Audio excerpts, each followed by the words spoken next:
Good morning, student. Today we will discuss again on chapter 3 political science, election and representation.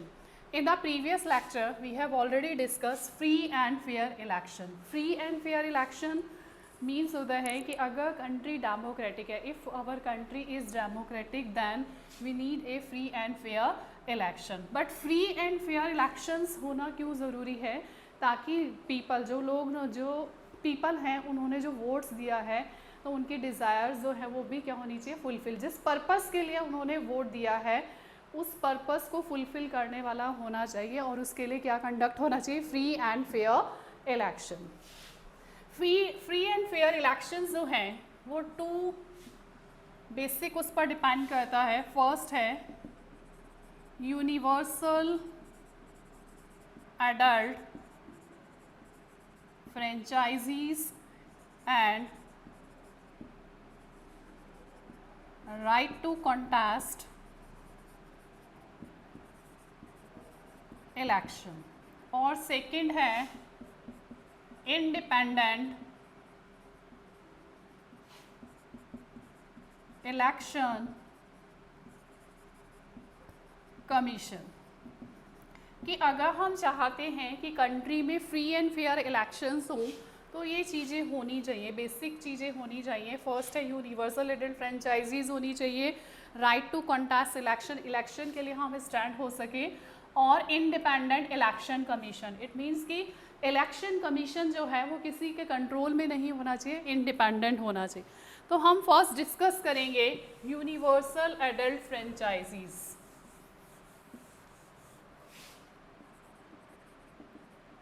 Universal adult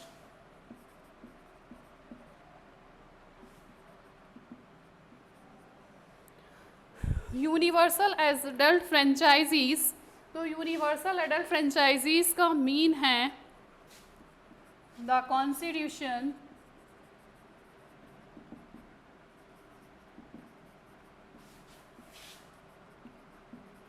answer the two basic question. कि अगर universal adult franchises हम use कर रहे हैं तो दो basic questions के answer जो है वो कॉन्स्टिट्यूशंस को देने चाहिए.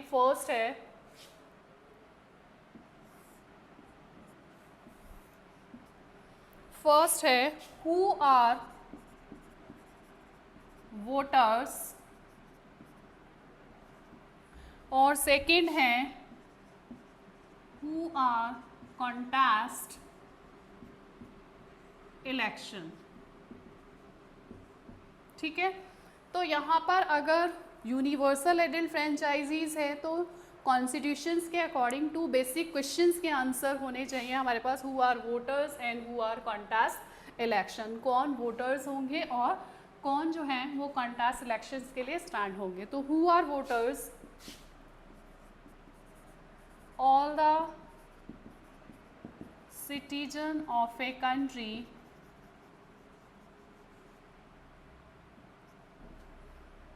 all the citizens, all the adult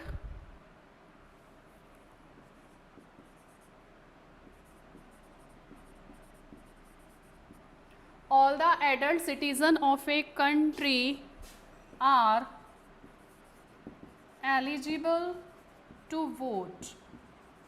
It is called universal adult franchises.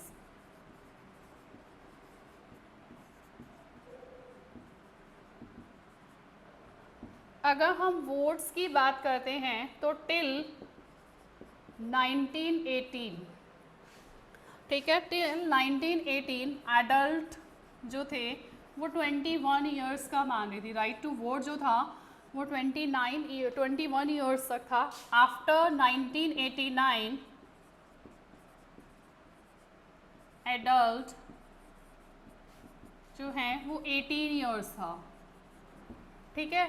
तो who are voters, all the adult citizen of a country are eligible to vote, या all the citizen of a country ठीक है, all the citizen of a country whose age is 18 years are eligible to vote. तो universal adult franchises का means है कि all the citizen of a country are eligible to vote. Universal adult franchises जो है वो 1989 तक adult की जो एज थी वो 21 ईयर्स थी। आफ्टर 1989 के बाद में एडल्ट की जो एज थी, राइट टू वोट जो एज है वो क्या हो गई, 18 ईयर्स हो गई थी।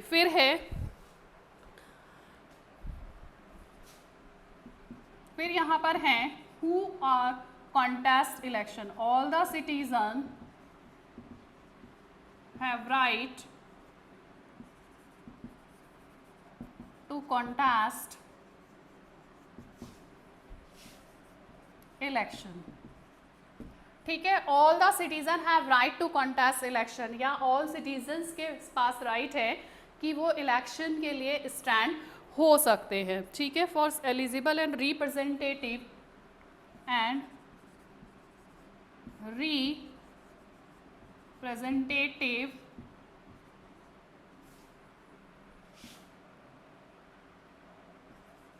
ऑफ ए पीपल, और लोगों के क्या बन सकते हैं, रिप्रेजेंटेटिव। लेकिन एज रिक्वायरमेंट जो है, ठीक है, who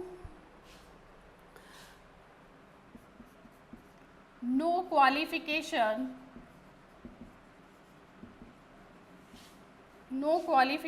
are required to contest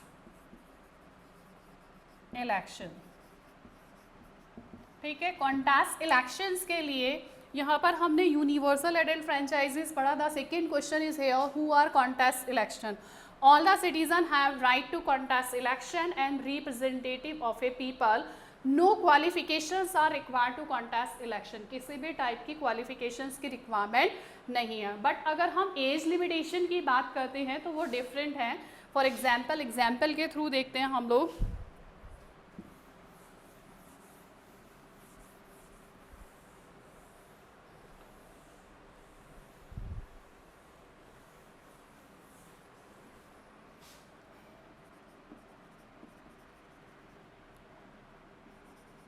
contest election, तो इलेक्शंस में मैंने बताया ऑल द सिटीजन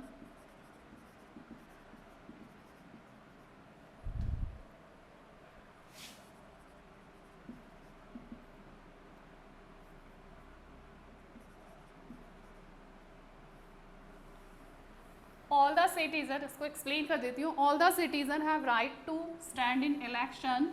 ठीक है, no qualification requirement, no qualification requirement। ठीक है, however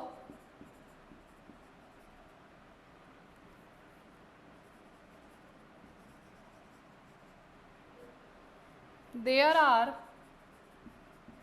some requirement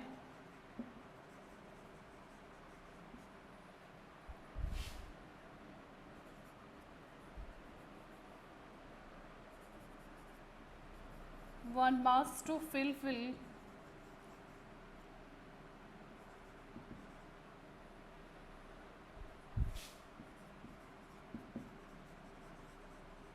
contest election। तो यहाँ पर all the citizen have right to contest election, no qualifications are requirement. किसी भी टाइप की क्वालिफिकेशंस की रिक्वायरमेंट नहीं है।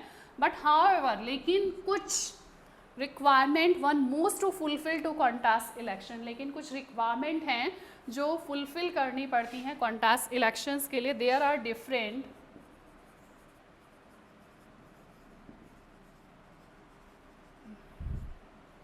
minimum age requirement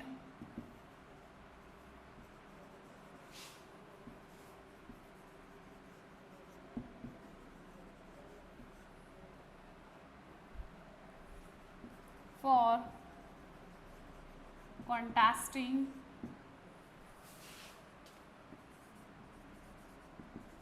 election। तो यहाँ पर हमने देखा who contest election, all the citizen have right to contest election and representative of a people, कि हर सिटीजन्स को राइट है कि वो कुछ रिक्वायरमेंट फुलफिल करना चाहिए. तो क्वालिफिकेशन रिक्वायरमेंट जो है वो नहीं है. However there are some requirement one most to fulfil to contest selection. लेकिन कुछ रिक्वायरमेंट्स हैं जो फुलफिल करनी पड़ती हैं. There are different minimum age requirement for contesting election. Age का रिक्वायरमेंट भी होता है. Age requirement, minimum age requirement होती है. तो फॉर एग्जाम्पल, इसको एग्जाम्पल के थ्रू देखते हैं. For example, in Lok Sabha election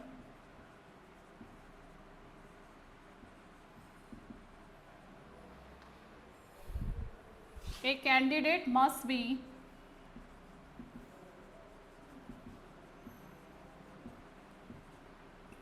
25 years old. तो यहाँ पर एज रिक्वायरमेंट देखी, the person who want to stand in election, तो उसकी एज रिक्वायरमेंट कितनी होनी चाहिए? 25 ईयर्स. और अदर रिस्ट्रिक्शन हैं. अब एज रिक्वायरमेंट कंप्लीट हो गई है, but there are other restriction. लेकिन कुछ रिस्ट्रिक्शंस हैं. क्या रिस्ट्रिक्शंस हैं?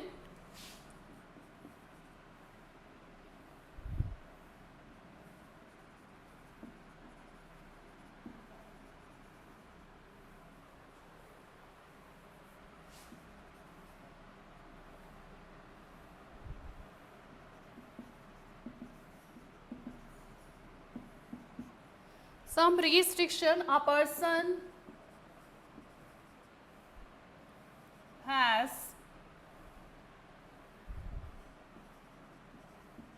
undergone imprisonment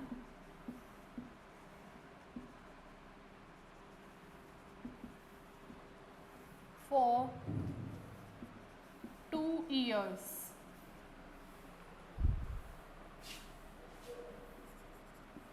For some offense is disqualified to contest election. अब रिस्ट्रिक्शन क्या है? Minimum age requirement. All citizen who are Indians and age of 25 years old are stand to contest election. All Indian citizen जो India में रहने वाले हैं, जिनकी as 25 years है, वो कंटेस्ट इलेक्शन के लिए स्टैंड हो सकते हैं. और मिनिमम एज रिक्वायरमेंट है 25 years. No other qualification requirement, but some restriction. But कुछ रिस्ट्रिक्शन हैं. फर्स्ट रिस्ट्रिक्शन है, a person has undergone imprisonment for 2 years for some offence. अगर कोई पर्सन जो है वो जेल में गया है 2 years के लिए कुछ अपराध के लिए, तो it is he or she is disqualified to contest election. उसे डिसक्वालीफाइड किया जाता है contest elections के लिए. But there is no restriction regarding income,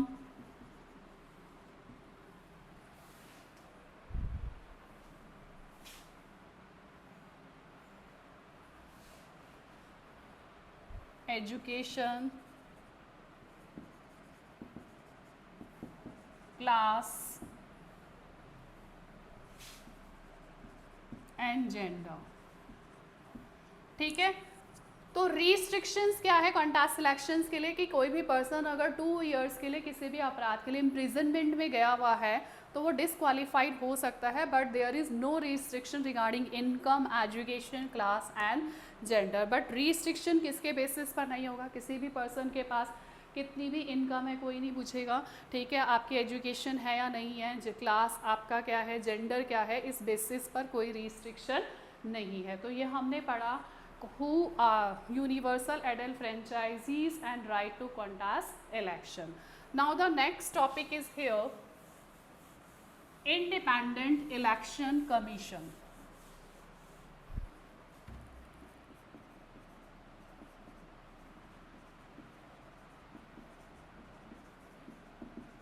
Election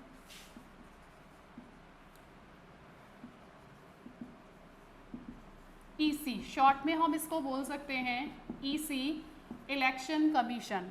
clear हो रहा है कि इंडिया के अंदर इंडिपेंडेंट इलेक्शन कमीशन है, मतलब किसी के भी कंट्रोल में नहीं है। तो इंडिपेंडेंट कलेक्शन क्रिएशन जो है, the creation of independent election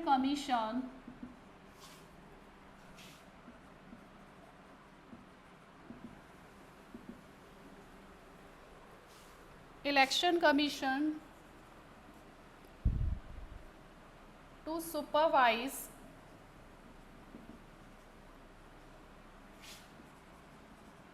and contest election। ठीक है, आप क्लास 9th में ऑलरेडी पढ़ चुके हैं कि ईसी, इलेक्शन कमीशन जो है वो इंडिपेंडेंट होता है। The creation of independent election commission, हमने इंडिपेंडेंट इलेक्शन कमीशन का क्रिएशन किया था टू सुपरवाइज, सुपरविजन के लिए, एंड कॉन्टेस्ट इलेक्शंस के लिए। तो यहाँ पर आर्टिकल, ये रिमेंबर रखना है, आर्टिकल 324 फर्स्ट, आर्टिकल 324 फर्स्ट के अंदर इलेक्शन कमीशन के बारे में बताया गया है। The constitution, the Indian constitution provide independent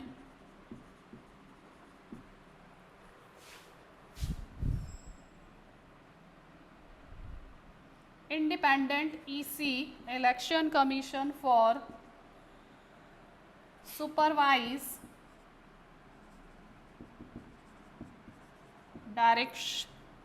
direction and control of election, control of electoral roll and the contest election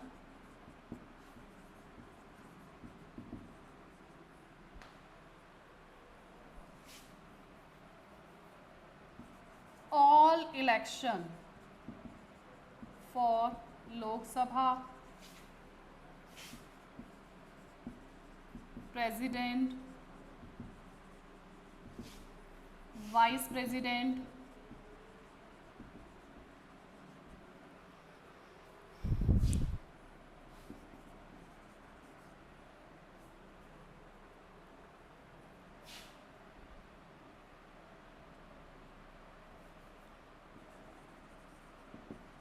legislative,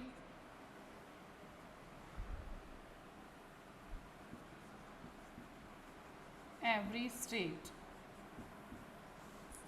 तो हमने इंडिपेंडेंट इलेक्शन कमीशन जो है वो बनाया था, the creation of independent election commission.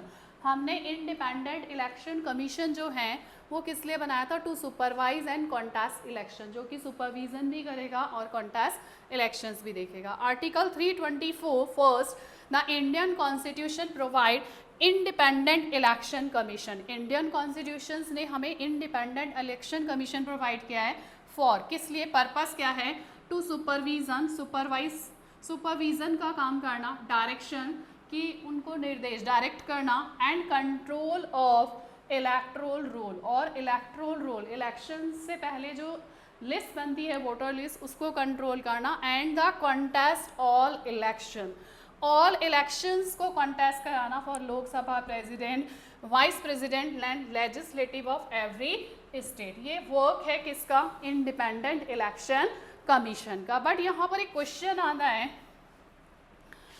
कि election commission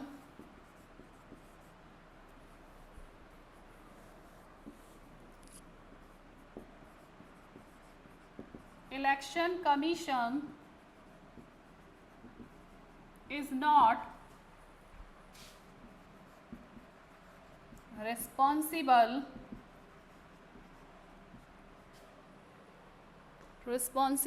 for the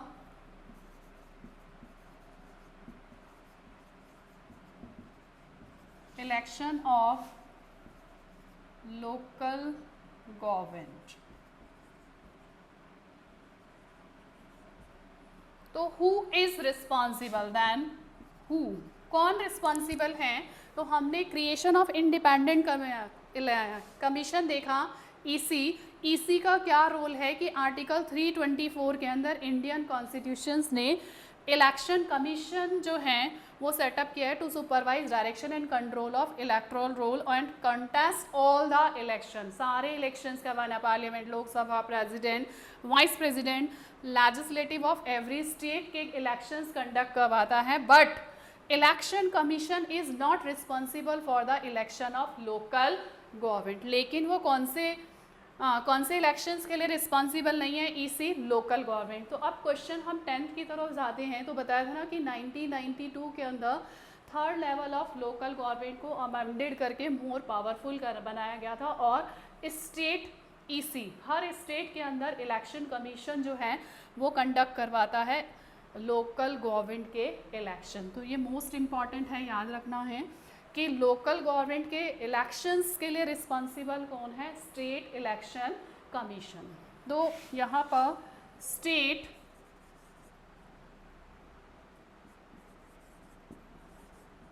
election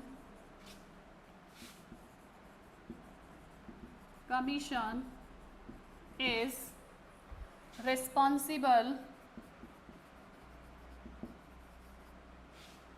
for election of local government। ठीक है, तो इंडिपेंडेंट इलेक्शन कमीशन का रोल पता चला कि फ्री एंड फेयर इलेक्शंस कैसे होते हैं, क्योंकि सुप्रीम कोर्ट भी इसमें इंटरफेयर नहीं करता है। हमने इंडिपेंडेंट इलेक्शन कमीशन जो है वो सेटअप किया है ऑल इलेक्शन कंडक्ट करवाने के लिए और control, supervision, direction and control of electoral list, उसको भी प्रिपेयर करवाने के लिए इंडिपेंडेंट इलेक्शन कमीशन जो है वो सेटअप किया गया है। बट उसने कहा है कि election commission is not responsible for the election of local government. लेकिन ये कौन से इलेक्शंस कंडक्ट नहीं करवाता? लोकल गवर्नमेंट के। तो उसके लिए हर स्टेट के अंदर इलेक्शन कमीशन जो है वो रिस्पॉन्सिबल है for election of local government. Thank you.